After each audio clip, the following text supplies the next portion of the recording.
Oh, kuha. Ay, balik.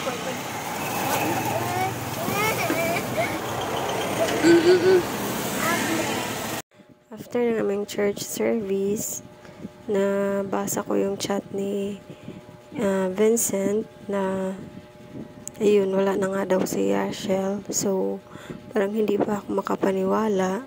Until now, hindi pa rin ako makapaniwala. Kasi parang biglaan naman at sa isip ko baka nag-collapse lang again siya. Same nung nangyari sa kanya nung bago pa lang sila doon. Ayun, at na-confirm ko nga na totoo. At hindi ko nga sinabihan si Camille. Hayaan ko muna na yung papa niya yung magsabi at magpaliwanag sa mga nangyayari. Dahil sobrang hirap din ipaliwanag sa bata. So, papauwi na nga kami. At hindi ko alam yung magiging reaction. Sobrang sakit mga kabayan.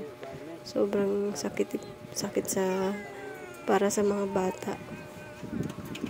Ayun, nakatulog siya mga kabayan. Kanina tinatanong niya ako kung bakit daw ako umiiyak.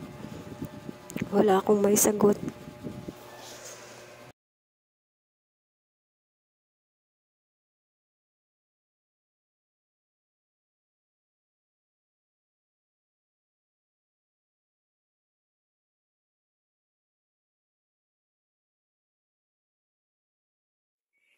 Pagdating namin dito sa Tuburan, hindi ko muna siya pinauwi kasi wala pa yung papa niya.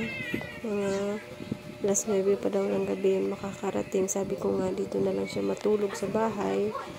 Pero dahil sabi ko na uuwi yung mama niya, kaya pinauwi ko na lang siya sa kanila. Doon ko na lang siya pinatulog. Nagduwa lagi silang Liam, hilak pag uli ni Liam. Ito sa daw. Ikaluto dito na. Doon na nakikita.